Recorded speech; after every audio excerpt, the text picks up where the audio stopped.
नमो तस्य भगवतो अरहतो सम्मा सम्बुद्धस्स।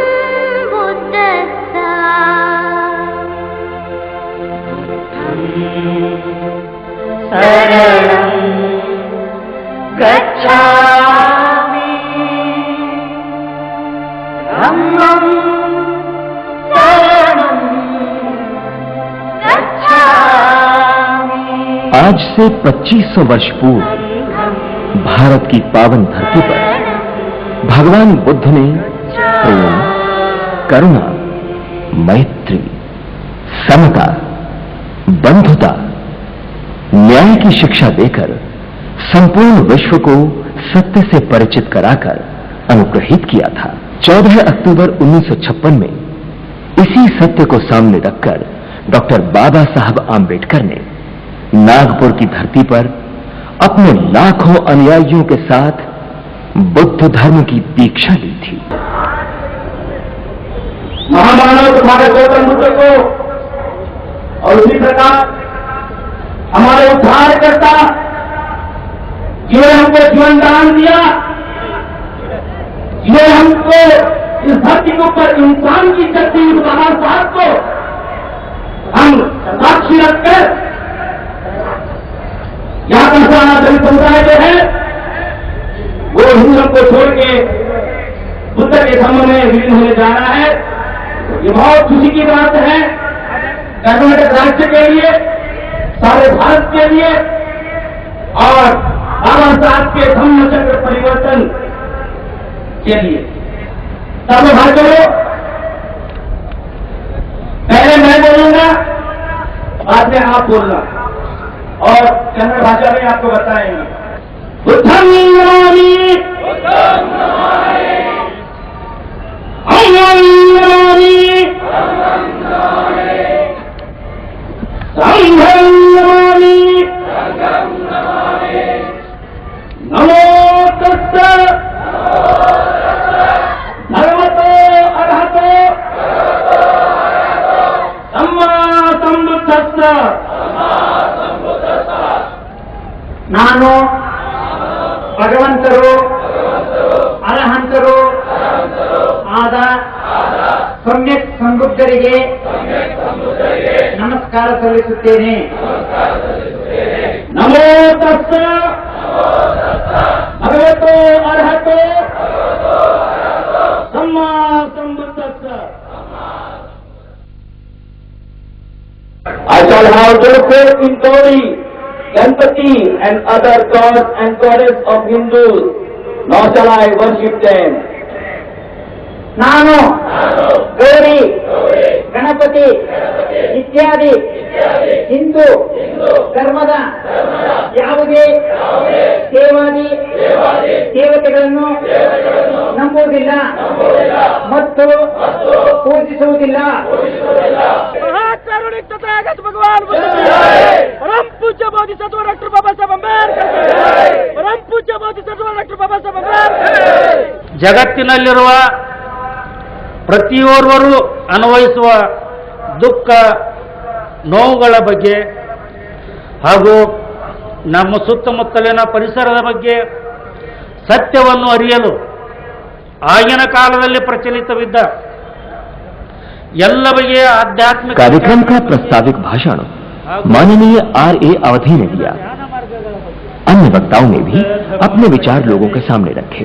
ಆಶ್ರಯವನ್ನು ಪಡೆದು ಒಂದು ಪುಣ್ಯ ಕೆಲಸವನ್ನು ಮಾಡಿದಿರಿ. ತ್ರಿಸರಣ ಮತ್ತು ಪಂಚಶೀಲವನ್ನ ಬೋಧಿಸಿದ್ದಾರೆ. ಅದೇ ರೀತಿ 1956 ಅಮಾನವೀಯವಾದಂಥ ಪರಿಸ್ಥಿತಿನಲ್ಲಿ ಬಾಬಾ ಸಾಹೇಬರು ಹಾಕಿಕೊಟ್ಟು ಹೋದಂಥ ಹಾದಿಯನ್ನ ನಾವಿವತ್ತು ಒಪ್ಪಿಕೊಳ್ತಾ ಇದ್ದೇವೆ.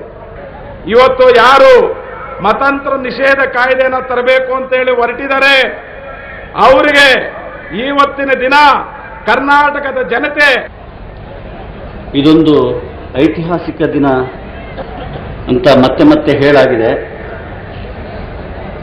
ಸಹಸ್ರಾರು ಮಂದಿ ದಲಿತರು ಕಳಂಕದ ಕವಚವನ್ನು ಇಂದು ಕಳಚಿದ್ದಾರೆ. ಇಂದಿನ ಐತಿಹಾಸಿಕ ಧಮ್ಮ ದೀಕ್ಷಾ ಕಾರ್ಯಕ್ರಮದಲ್ಲಿ ಅಪಾರ ಸಂಖ್ಯೆಯಲ್ಲಿ ನೆರೆದು ಜಗತ್ತಿನ ಶ್ರೇಷ್ಠ ಧರ್ಮವಾದ ಬುದ್ಧ ಧರ್ಮವನ್ನು ಸ್ವೀಕರಿಸಿದ ತಮ್ಮೆಲ್ಲರನ್ನು ಸ್ವಾಗತಿಸುತ್ತೇನೆ.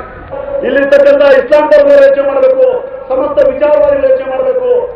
ಭೀಮಶಕ್ತಿ ಜೊತೆಗೆ धर्म परिवर्तन करने आए लाखों लोगों को संबोधित करते हुए भंते बोधि धम्म ने कहा, बाबा साहब ने 1935 में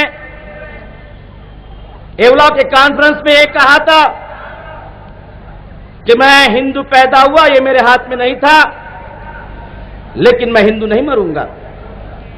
कारण था उसके लिए कि बाबा साहब को इतना बड़ा डिसीजन क्यों लेना पड़ा, क्या कारण था? कारण यह था कि यहां का सामाजिक व्यवस्था, धार्मिक पाखंड, धार्मिकता का जो नैतिकता था, जो गिरावट, और इसी कारण इस महापुरुष को, जिसने सारी दुनिया की विद्वता को प्राप्त किया था, सारे धर्म ग्रंथों को पढ़ा था, और उसके बाद में कहा कि मैं हिंदू धर्म में पैदा हुआ लेकिन नहीं मरूंगा। जहां इंसान की इज्जत नहीं होती है, जहां इंसान के बुद्धि को बुद्धिहीन किया जाता है, जहां पर मानवता में कलह है, वैर है, भेद है, ऐसे धर्म में रह के क्या होगा, क्या मिलेगा? तो बाबा साहब ने जो 1935 में कहा था, 21 साल इस देश के उस धर्म के ठेकेदारों को विचार करने के लिए बाध्य किया, लेकिन यहां का जो धार्मिक ठेकेदार है, जो सांप्रदायिक लोग हैं, उन्होंने बाबा साहब की बात को नहीं समझा। और बाबा साहब ने 1956 को 14 अक्टूबर नागपुर की दीक्षा भूमि पर, जो नागा लोगों की भूमि है, नागपुर जो सारे हमारे भारत के जो द्रविडियन लोग हैं उनकी भूमि है, उस भूमि पर लाख लाख लोगों के साथ में धम्म की दीक्षा ली। एक शुरुआत हुई इस देश के अंदर। जो बुद्ध इस देश में पैदा हुआ, जिस बुद्ध ने इस देश को प्रेम, करुणा, मैत्री, समता, न्याय, बंधुता के अपनी वाणी से अनुग्रहित कर दिया था, जिस बुद्ध ने इस देश को सारी दुनिया में ऐसा देश बना दिया कि दुनिया का सारा लोग इस देश को नतमस्तक होता है, त्रिवार वंदन करता है, क्योंकि बुद्ध यहां पैदा हुआ था। इसलिए इस देश की गरिमा है बुद्ध के अंदर। इस देश का जो एक नाम ऊंचा है, क्योंकि भगवान बुद्ध यहां पैदा हुए थे। भगवान बुद्ध ने 2500 साल पहले यहां का जो सामाजिक और धार्मिक ढांचा था, उस ढांचे को पूर्णता से नष्ट कर दिया। मानव के अंदर जो भेद था, उसको समूलता से नष्ट कर दिया। और भगवान बुद्ध ने कहा कि मेरा संग कैसा है, जैसे सागर जैसा है। सागर में जो 5 मुख्य नदियां इस देश की मिल जाती है, विलीन हो जाती है, और विलीन हो जाने के बाद में उसका कोई अस्तित्व नहीं रहता है, सागर सागर होता है। भगवान बुद्ध का हृदय भी सागर जैसा था। जिस भगवान बुद्ध ने सारे समाज को अपने हृदय में समा लिया था, ब्राह्मण, वैश्य, क्षत्रिय, शूद्रों को अपने धम्म में विलीन करके एक ऐसी नई चेतना निर्माण की कि मानव के अंदर एक नया विचार पैदा हुआ, एक नई जिज्ञासा पैदा हुई, खुद के प्रति जानने की, खुद के प्रति समझने की, खुद को समझने की एक क्षमता पैदा हुई। जिस देश के अंदर भगवानों के नाम पर यहाँ के मानवों को बुद्धिहीन किया गया था, उसी मानव को तथागत ने प्रज्ञावान बनाया। प्रज्ञा की आवश्यकता है, क्योंकि मानव प्रज्ञा, जब मानव की जागृत हो जाती है तो वो जानता है सही क्या और गलत क्या है। लेकिन यहाँ के बहुसंख्य लोगों को बुद्धिहीन किया गया धर्म के नाम पर, जात पात के नाम पर। सामाजिक विडंबना जो थी, अराजकता जो थी, विषमता जो थी, उसको भगवान बुद्ध ने प्रज्ञावान करके बताया कि इंसान भी अपने आप में एक सुंदर है। भगवान बुद्ध ने इस देश को अनुग्रहित किया अपनी वाणी से। और अब आप लोग जानते हैं कि दुनिया भगवान बुद्ध को मानती है, कि भगवान बुद्ध ने जो बोला है सारी दुनिया के लिए बोला है, यूनिवर्सल बोला है, किसी एक विशिष्ट जात और व्यक्ति के लिए नहीं बोला है, सारी दुनिया के लिए बोला है। यूनिवर्सल ट्रूथ है भगवान बुद्ध।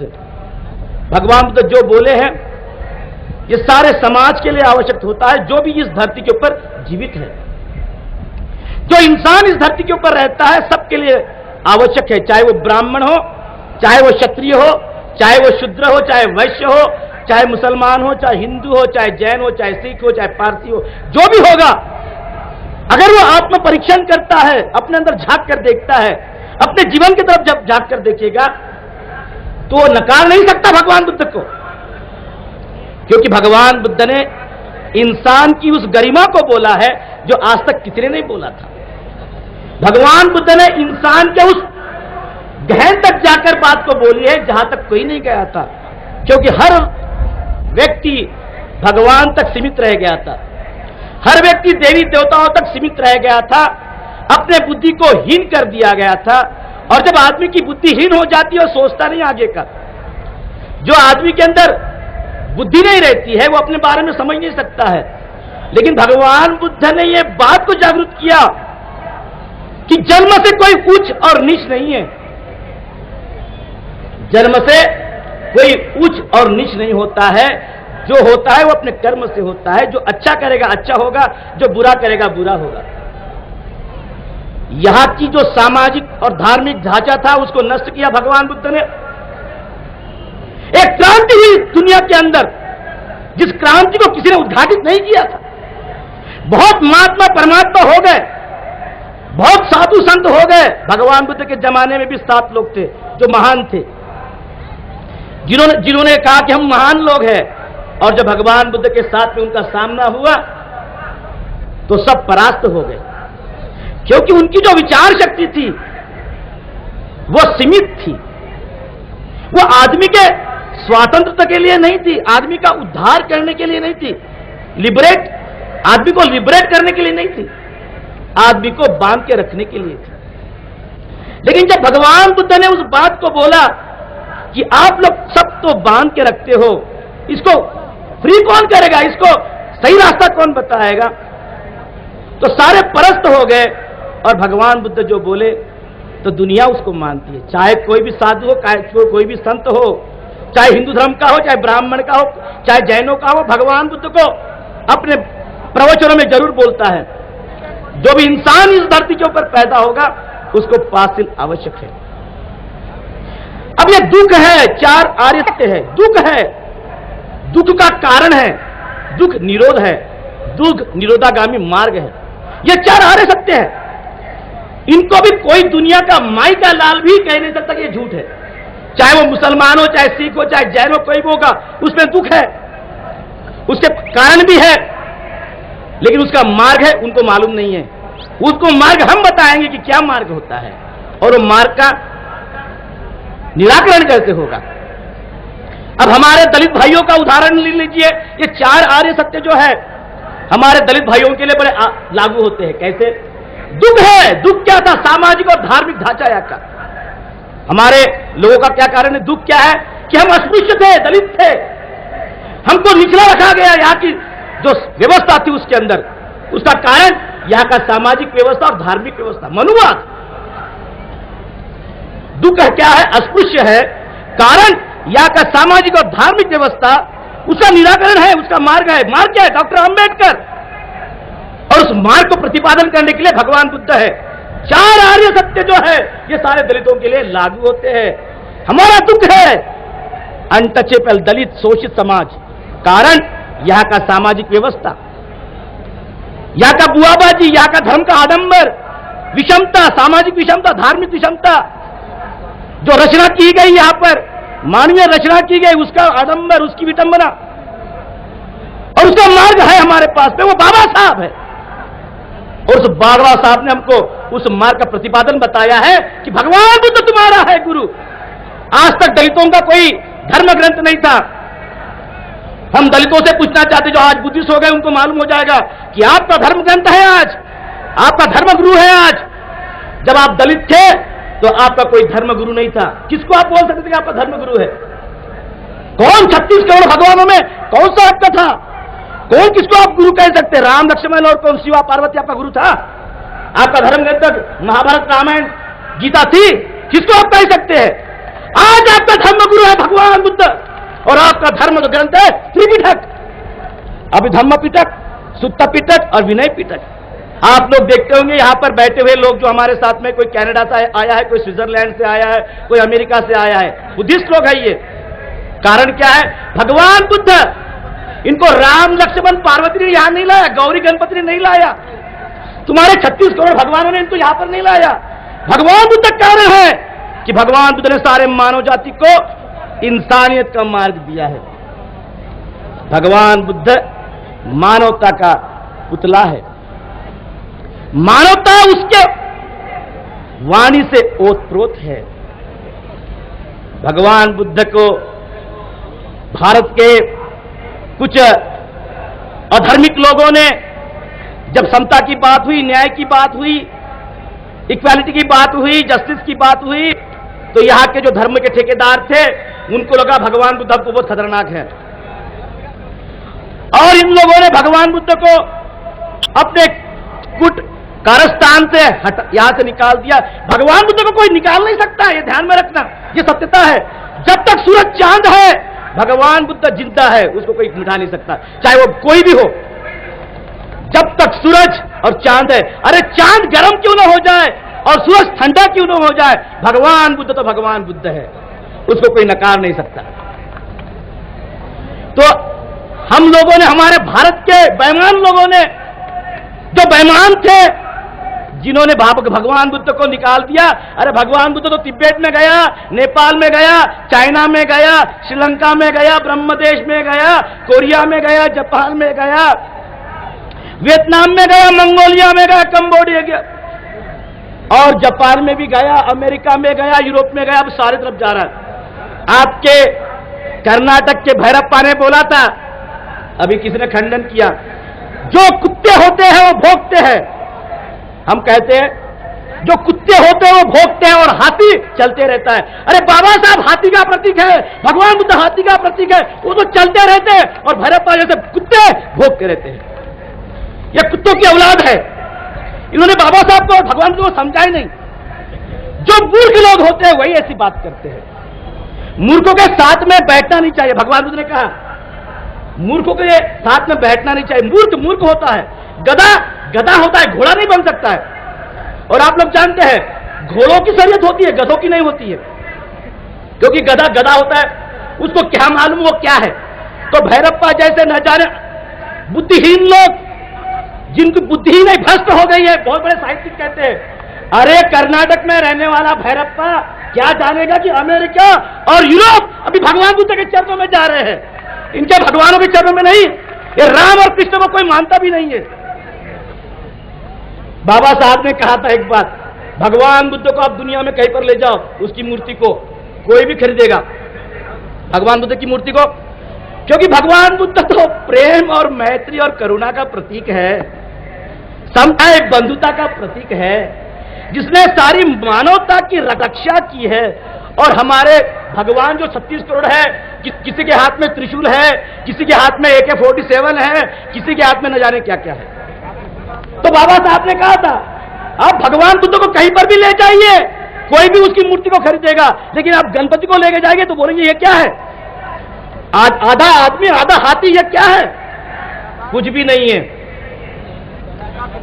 मानवता का इतना कुरूप रूप इस देश के अंदर किया गया कि सारी दुनिया के अंदर ऐसा कभी भी नहीं हुआ। मानव जाति के इतिहास के अंदर, भारत के अंदर जितना कुरूपता भरी हुई है धर्मों की, जितनी विडंबना हुई है मानव जाति की, दुनिया के किसी देश में ऐसे नहीं हुआ है। भगवान बुद्ध ने इंसानियत की बात कही है, प्रज्ञा, जानकार बनो, प्रज्ञावान बनो, जानकार बनो, जानो क्या सही क्या गलत है। करुणा, प्रेम करो एक में से, सबसे प्रेम करो, किसी से वैर मत करो। वैर से वैर शांत नहीं होता है, अवैर से वैर शांत होता है। धम्मपद में कहा गया 6वीं गाथा में कि दुश्मनी से दुश्मनी शांत नहीं होती है, दोस्ती से ही दुश्मनी शांत हो सकती है। भगवान बुद्ध ने जो बोला है अपने अनुभव से बोला है। भगवान बुद्ध कोई किताब लेके नहीं बोला है, अपने अनुभव के द्वारा बोला है, और जो जो बोला है वो सत्यता बोला है, कोई झूठ नहीं बोला है। और इसलिए भगवान बुद्ध को बहुत कॉन्फिडेंस था कि भगवान बुद्ध ने क्या बोला, आप मेरे धर्म को पहले से पढ़िए, मध्य में पढ़िए और पीछे से पढ़िए, कहां पर भी उसको खोल के देखिए। और खोल के देखने के बाद में क्या मिलता है, तो सत्यता ही सत्यता मिलती है। भारत के इतिहास के अंदर जो 1956 को एक क्रांति हुई, बाबा साहब ने सारे दलितों को कहा कि हे मेरे भाइयों, अरे राम ने शूर्पणखा का नाक काट दिया, छाती काट दी और हमारे शंभुक का वध किया। ये कृष्ण द्रौपदी को बहुत साड़ियां देता है, लेकिन दलित लोगों को साड़ियां नहीं देता, औरतों को साड़ियां नहीं देता है। ये तो ऊपर में अब जाके बैठ जाता और नंगी औरतों को देखता था, कोई भगवान हो सकता है क्या? अरे ऐसे भगवानों को अगर कोर्ट में खींचते सारे को सारे फांसी हो जाएगी ना। अगर आज के हमारे संविधान के द्वारा सारे भगवानों को, इनके 36 करोड़ भगवानों को अगर हम कोर्ट में खींचते तो सारे को सारे फांसी हो जाएगी। ये एक भी नहीं बच सकता, क्योंकि इन्होंने ऐसे घिनौने काम किए।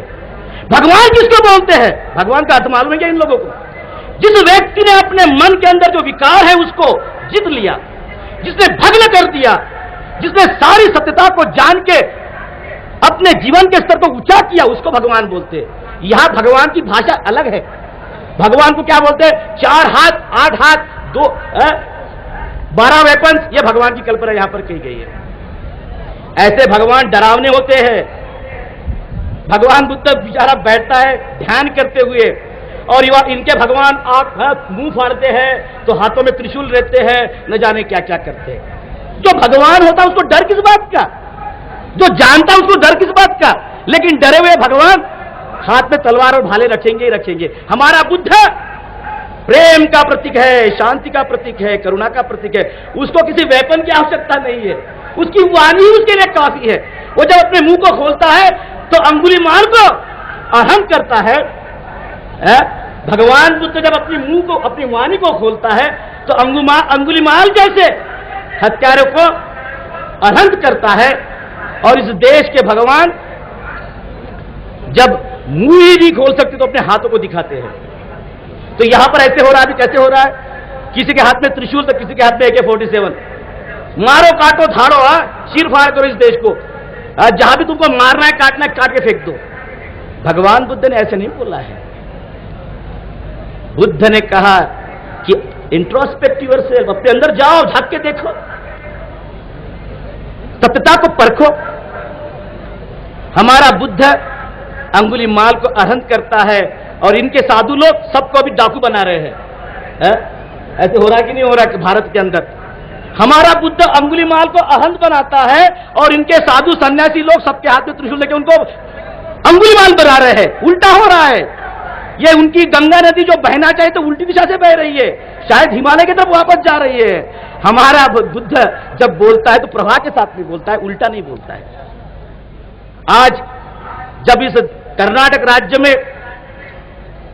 एक ऐतिहासिक कार्यक्रम हुआ, आप लोगों को ये ध्यान में रखना होगा, ये बहुत बड़ा ऐतिहासिक काम है, ये कोई साधारण काम नहीं है। बाबा साहब ने 1956 को जब दीक्षा दी तो बाबा साहब के मन में ये था कि आने वाला वक्त ये मेरे सारे समाज के लोग ये एक दिन सारे भारत को बुद्धमय कर देंगे। दुर्भाग्य की बात 43 साल हो गए, बड़ा दुख हुआ, लेकिन आज इस कर्नाटक राज्य ने सारे भारत को दिखा दिया कि आज सारा कर्नाटक का दलित जो था आज बुद्धिस्ट बन गया है। अब इनके पास में कोई देवी देवता नहीं है, अभी बुद्ध उनके साथ में, और बुद्ध जिनके साथ में होते हैं वो प्रज्ञावान होते हैं, मानवतावादी होते हैं, उनको किसी वेपन की आवश्यकता नहीं होती है। आज सारा समाज जो यहां का था कर्नाटक का, जिसके अंदर बाबा साहब का खून है, जो कहता है कि मेरे अंदर बाबा साहब का खून है, वो सारा समाज आज बुद्धिस्ट बना है। भगवान बुद्ध को उन्होंने अपने गले से लगाया कि है भगवान बुद्ध, बस तू ही अब हमारा सहारा है। अब तेरे बगैर हमको कोई चारा नहीं है। अगर हमको जीना और मरना है तो तेरे उपदेशों के ऊपर मरना है और जीना है। अब तू ही हमारा सहारा है, तो कोई भी हमारा सहारा नहीं है। एक क्रांति घटित हुई 56 में, जो धम्म का चक्र गतिमान हुआ, आज आके कर्नाटक राज्य के बेंगलोर शहर में उसने अपने स्पीड को और तीव्रता दिया। धम्म का चक्र जो चलते आ रहा था आज उसको और गति मिल गई।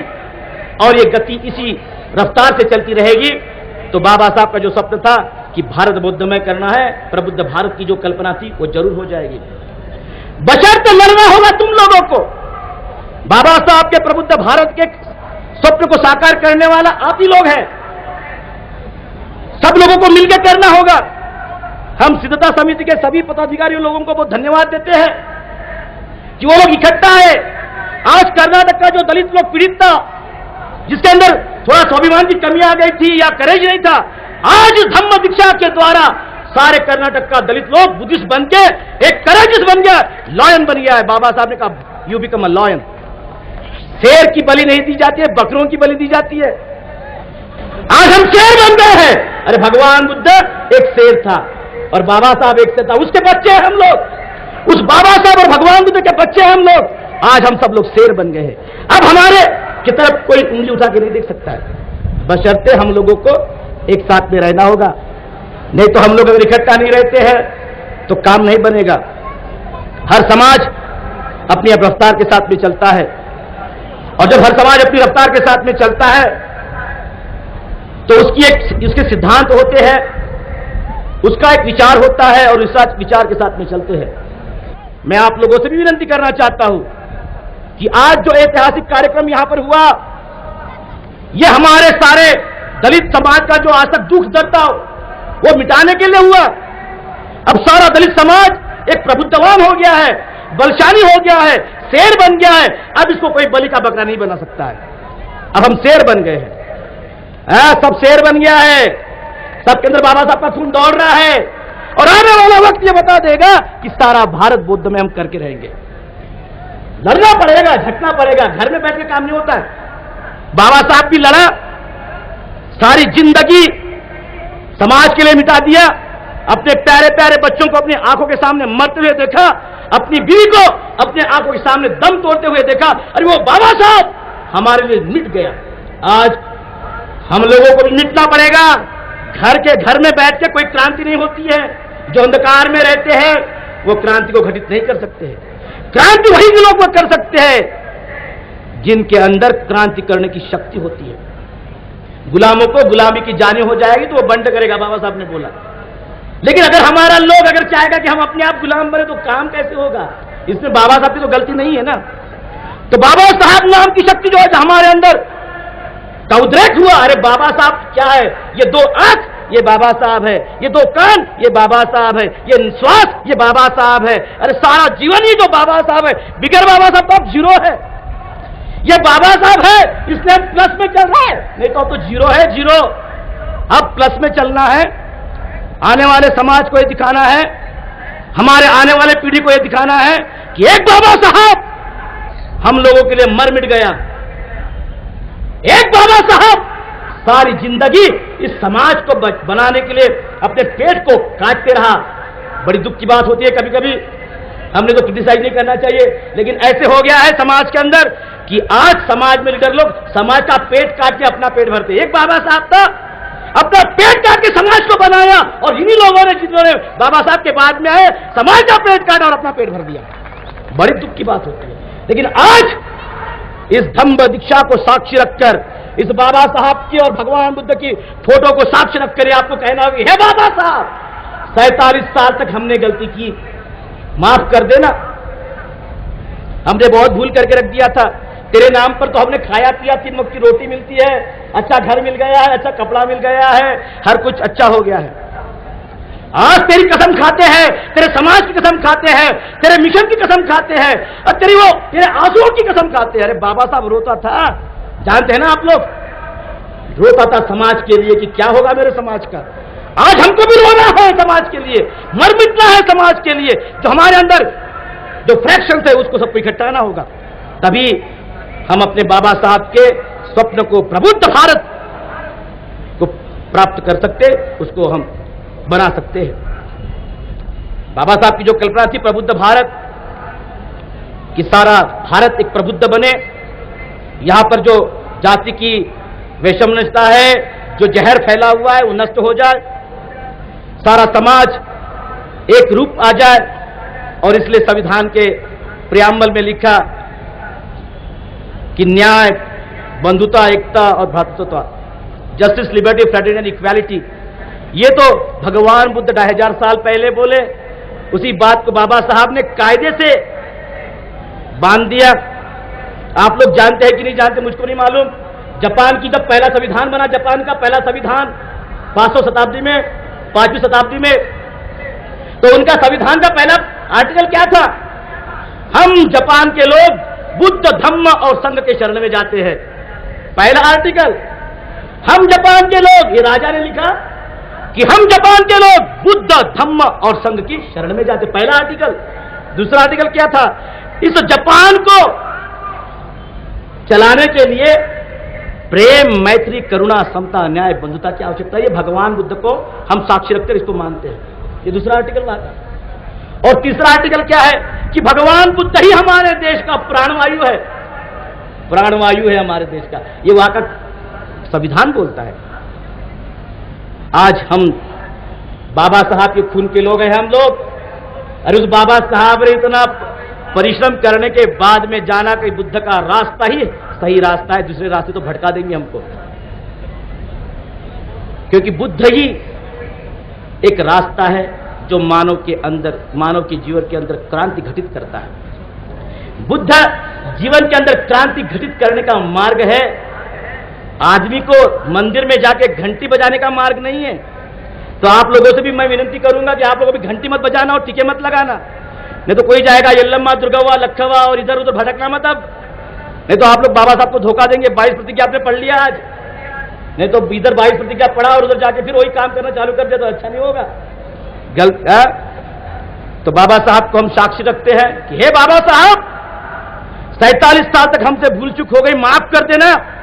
ये 2003 14 अक्टूबर, तूने भी 14 अक्टूबर 1956 को अरे नागपुर की दीक्षा में प्रतिज्ञा किया था कि सारे भारत को बौद्धमय कर देंगे।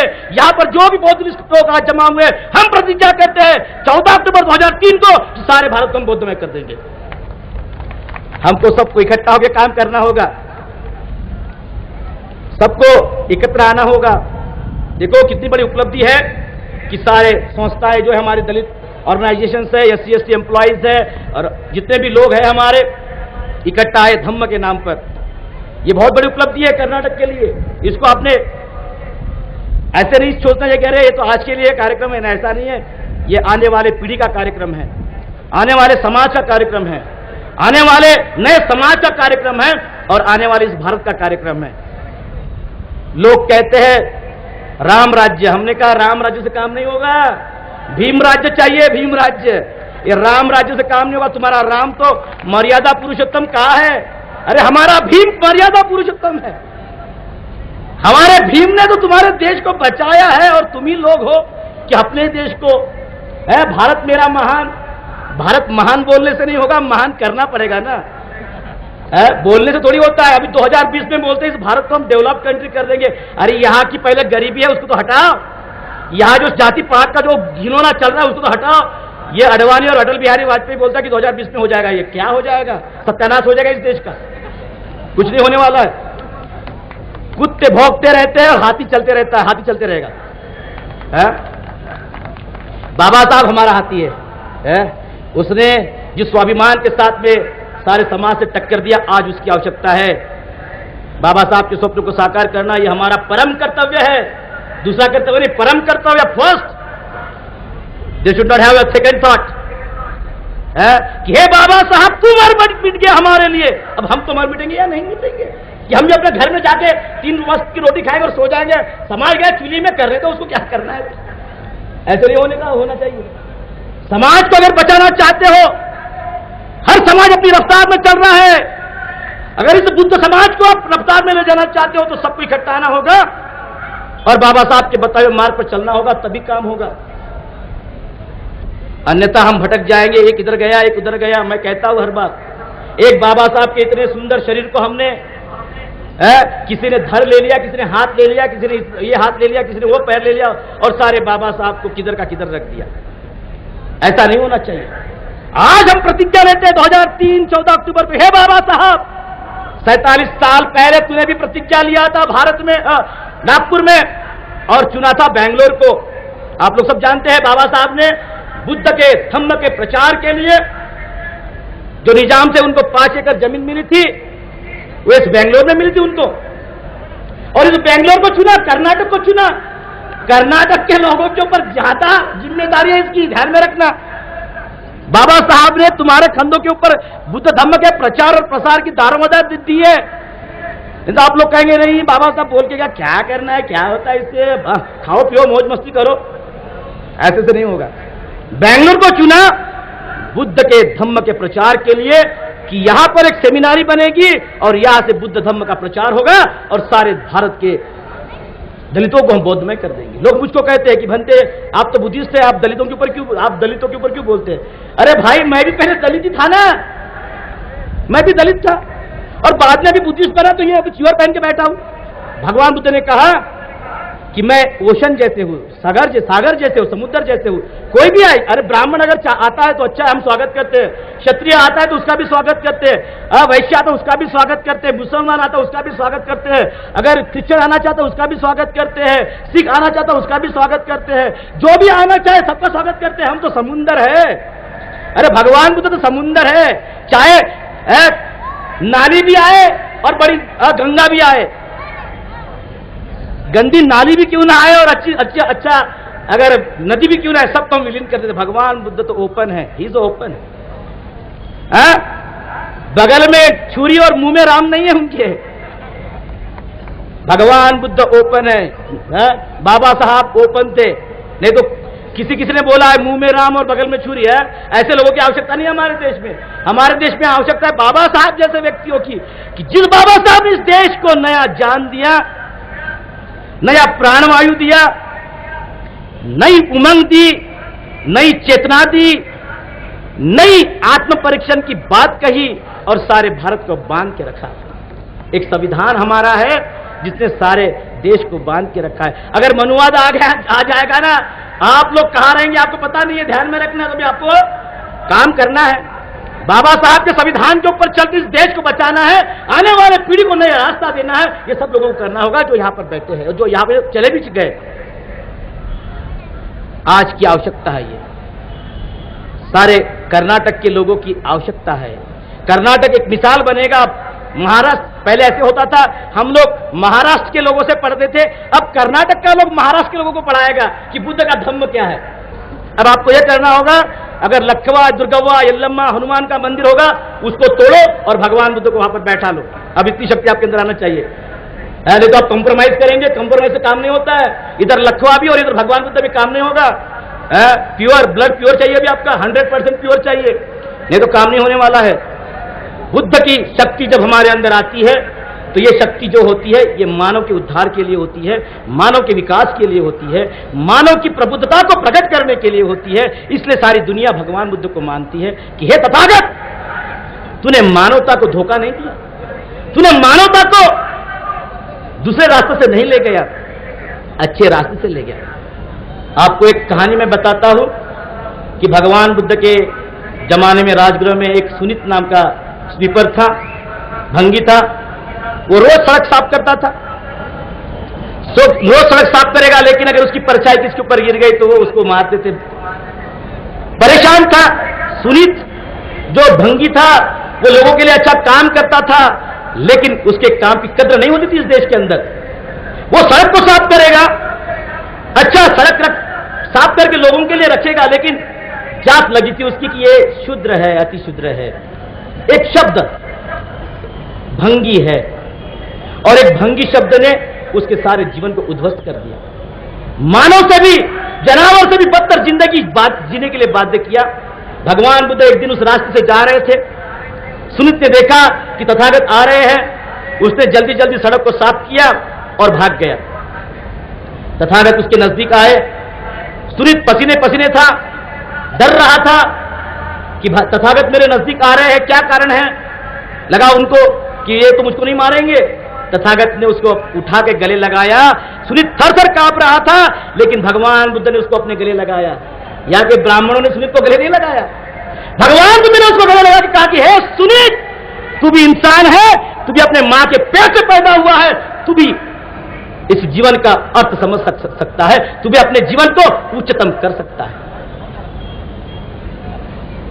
भगवान बुद्ध ने मानवता की जो व्याख्या की है कितनी सुंदर है। लेकिन अगर दूसरे लोग अगर उसकी व्याख्या विरोध में करेंगे तो क्या कर सकते हैं हम लोग भी।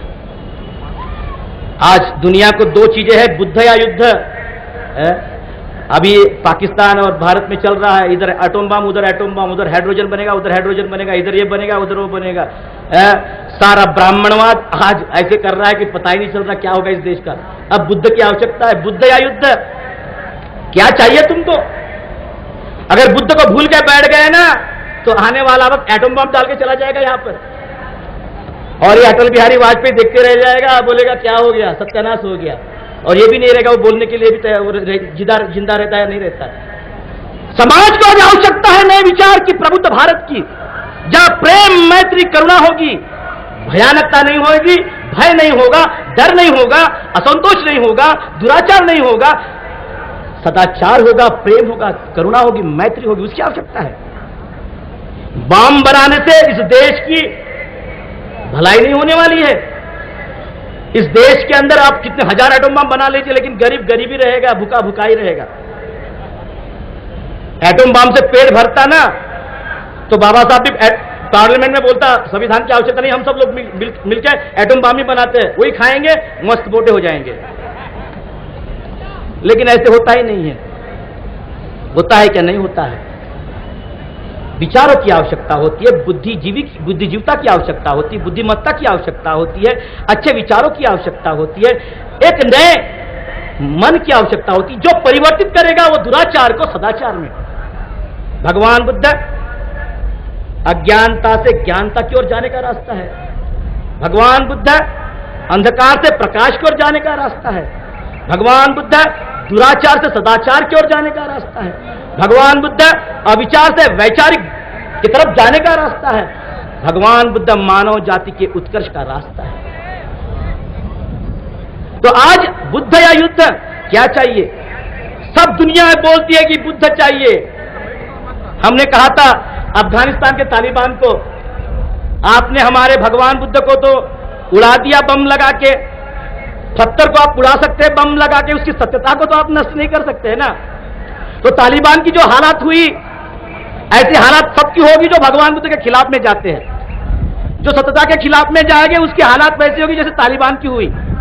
तो इन लोगों ने सोचना चाहिए, चाहे वो ब्राह्मणवाद हो चाहे मनुवाद हो, और यहाँ के जितने भी पंडित है, मौलवी है, जो भी है, इस देश को नई विचार की आवश्यकता है, प्रबुद्ध भारत की आवश्यकता है। ब्राह्मण भारत नहीं, क्षत्रिय भारत नहीं, वैश्य भारत नहीं, शूद्र भारत नहीं। ब्राह्मण को अपना ब्राह्मणवाद भूलना होगा, क्षत्रिय को अपना क्षत्रियवाद भूलना होगा, वैश्य को अपना वैश्यवाद भूलना होगा, और शूद्र को अपना शूद्रवाद भूलना होगा। तब जाके प्रबुद्ध भारत बन सकता है। और उसी प्रबुद्ध भारत की आज आवश्यकता हमको है। बाबा साहब ने इस देश को, बुद्ध को लाकर फिर इस देश के ऊपर उपकार किया। पहला उपकार क्या किया? संविधान लिखकर। पहला उपकार बाबा साहब ने किया संविधान लिखकर, और दूसरा उपकार किया भगवान बुद्ध को लाकर। बहुत बड़ा उपकार किया इस देश के ऊपर। बाबा साहब के उपकार को ये फेर ही नहीं सकता इस देश। तो हम लोग भी बड़े पुण्यवान हैं कि बाबा साहब हमारे कौम में पैदा हुआ, ब्राह्मणों में पैदा नहीं हुआ। तो हम धन्यवाद देते बाबा साहब को कि बाबा साहब तू हमारे कौम में पैदा हुआ, आज तूने हमको इंसान बना दिया। छाती खोल के तान के हम बात कर सकते हैं, अपनी वाचा को प्रकट कर सकते हैं, हम अपने जीवन का भला और बुरा समझ सकते हैं। अरे तू तो हमारे प्राण का ज्योत है, तूने हमको तो इंसान बना दिया। आज मैं सभी यहां हमारे जो लोग हैं उनसे हम विनंती करेंगे कि सोने का वक्त नहीं है, ये जागने का वक्त है। ये जागने का वक्त आ गया है।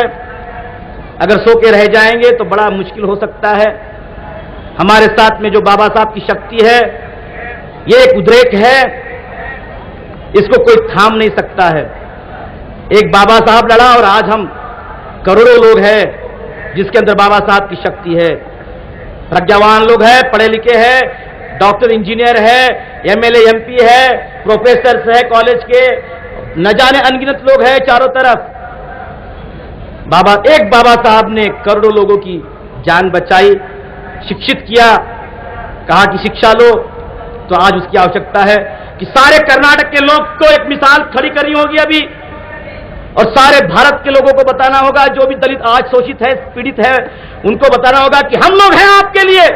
ये कर्नाटक का सारा समाज जो बुद्धिस्ट है, जो आज बना है, ये सारे भारत को रिप्रेजेंट करेगा और सारे बौद्धों के प्रश्न को हल करेगा, और आने वाले समाज में, समय में ये सारे भारत को बौद्धमय कर देगा। मैं आप सभी लोगों को धन्यवाद देता हूं कि बोलने से काम नहीं होता है, करना पड़ता है, कृति में लाना पड़ता है। हम 2 घंटे या 5 घंटे बोलेंगे, लेकिन अगर आप हमारी बात को सुन के अगर यल्लमा दुर्गा की पूजा में जाएंगे तो काम नहीं होगा, घंटी बजाते रहेंगे तो काम नहीं होगा। हमारे अच्छे पढ़े लिखे लोग जो है IAS IPS ऑफिसर है, अरे बाप रे बाप रे, क्या पूछना, बाबा साहब के नाम पर IAS IPS बनने वाले बेंगलोर के लोग, जब बाबा साहब के धम्म दीक्षा का काम होता है तो कोई साथ नहीं देता है, कहता है सत्य साई बाबा की पूजा करो, यल्लमा दुर्गा की पूजा करो, हम तुमको मदद करते हैं। इतने मूर्ख लोग हैं। अरे बाबा साहब का खून चूस के पीने वाले लोगों, ध्यान में रखना, आने वाला समय 4 खानों की आवश्यकता होती है। जो भी IAS IPS ऑफिसर है उनसे हम बोलते हैं, ध्यान में रखना, मरते वक्त 4 खानों की आवश्यकता होती है। कुत्ते आके तुमको मशान घाट नहीं जाएंगे, जिंदा आदमी चाहिए। अगर तुमने बाबा साहब को धोखा दिया तो आने वाला वक्त तुमको माफ नहीं करेगा। बेंगलोर का IAS ऑफिसर हो, IPS ऑफिसर हो, चाहे भारत का कोई भी दलित ऑफिसर हो, ध्यान में रखना, बाबा साहब के खून से धोखा मत करो, बचोगे नहीं। मालूम है क्या हो गया था आपको? बाबा साहब के खिलाफ में भंडारा नागपुर के नजदीक में एक बोरकर MP के लिए खड़ा हो गया था। बाबा साहब हार गए थे। वो बोरकर को मालूम नहीं था कि बाबा साहब क्या शक्ति है, चुन के तो आ गया। रात को एरोप्लेन में बैठा, एरोप्लेन धाम से गिर गया, पता ही नहीं चला बोरकर कहां चला गया। तो समाज को बाबा साहब के खून से गद्दारी मत करो। बाबा साहब के खून से गद्दारी करोगे तो आने वाला समय तुमको माफ नहीं करने वाला है, ध्यान में रखना। आज उसकी आवश्यकता है। अरे ब्राह्मणवाद अगर किसी से डरता है तो अंबेडकरवाद है, फिर किसी से नहीं डरता है, ध्यान में रखना। अंबेडकरवाद नाम की जो शक्ति है उसी से ब्राह्मणवाद डरता है, और जो भी वाद है वो बाबा साहब से डरते हैं, उसके वाद से डरते हैं, और बुद्ध से डरते हैं, किसी से नहीं डरते वो लोग। तो हमको दिखाना होगा हम भी शेर के बच्चे हैं। अरे उस बाबा साहब का गुण हमारे अंदर में है।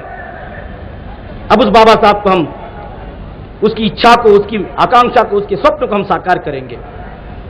गांव-गांव में जाना होगा, कस्बे-कस्बे में जाना होगा, एक-एक घर में जाके दरवाजा ठोकना होगा कि क्या तुम्हारे घर में बुद्धं शरणम गच्छामि है कि यल्लमा दुर्गा शरणम गच्छामि है।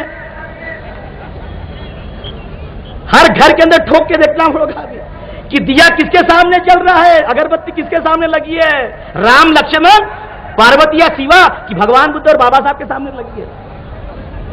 नहीं तो हमारे लोग बड़े ढोंगी होते हैं, घर के सामने में भगवान बुद्ध बाबा साहब और अंदर में कृष्णा क्या क्या अनुभव होता है। मैं तो ऐसे जगह गया, अरे बाप रे, ऐसा रोना आता है। क्या बाबा साहब का समाज है ये, इनको जूते मारो कि हम जूते खाए? किसको जूते मारना चाहिए? अच्छा हो गया बाबा साहब जिंदा नहीं रहा तो ऐसे जूते से मारता ना सबको कि भागने के लिए रास्ता भी नहीं मिलता। अब धन्यवाद तो बाबा साहब जल्दी मर गए तुम्हारे लिए, नहीं तो जूतों से मारता ना तो बहुत हालत खराब हो जाती। ठीक है, आज उस बाबा साहब के विचारों को जीवित रखकर इस भारत को हमको बुद्धमय करना है। हर घर में ठोक के देखना है कि तुम लोग, अरे बाबा साहब के नाम पर जीवित लोग हो तुम लोग, ध्यान में रखना। अरे बाबा साहब अगर निकल गया तो कहाँ IPS और कहाँ IAS ऑफिसर है तुम, कहाँ डॉक्टर और कहाँ इंजीनियर है तुम लोग, कहाँ प्रोफेसर और कहाँ तुम टीचर हो। अरे बाबा साहब प्लस है तो सब अच्छा है, जहां माइनस हो जाएगा ना बाबा साहब तो पता नहीं चलेगा, बुलडोजर आके तुम्हारे ऊपर से चला जाएगा। तो आज हमको उस शक्ति की आवश्यकता है। भीम हमारी शक्ति है, जय भीम हमारा नारा है, जय भीम हमारा जीना है, जय भीम हमारा मरना है। अरे सारी जिंदगी तो जय भीम है, इसके बगैर क्या है? जय भीम, जब हम जागते हैं तो जय भीम है, और जब हम सोते हैं तो जय भीम है। ये आज हमारे अंदर ये स्वाभिमान जागृत होना चाहिए। नहीं तो मुंह में जय भीम और बगल में छुरी नहीं रखना चाहिए। मुंह में जय भीम और बगल में छुरी रखोगे तो काम नहीं होगा। हम सभी हमारे लीडर्स लोग हैं, उनसे हम बात करेंगे, उनसे हम विनती करेंगे कि आप लोग बुद्ध का धम्म जो बाबा साहब ने दिया, अरे हम बाबा साहब से ज्यादा होशियार तो नहीं है। अरे जो हिमालय से भी उत्तुंग था, जिसने सारे दुनिया के ग्रंथों को पढ़ लिया था और सारी दुनिया की विद्वत्ता उसके अंदर, हम उसके सामने क्या है? जीरो है हम लोग। अरे उस बाबा साहब से हमारा कंपैरिजन हो सकता है क्या? तो हम लोगों ने डाउट नहीं करना चाहिए, क्या शाला आई बिकम बुद्धिस्ट और नॉट? लोग बड़े विचार करते हैं, बाबा साहब के नाम पर स्कॉलरशिप रिजर्वेशन लेने वाला आदमी सोचता है मैं बुद्धिस्ट बनना चाहिए या नहीं बनना चाहिए, मरते बुद्धिस्ट बनूंगा, ऐसे काम नहीं होगा। अब जिंदे रहकर बुद्धिस्ट बनना होगा।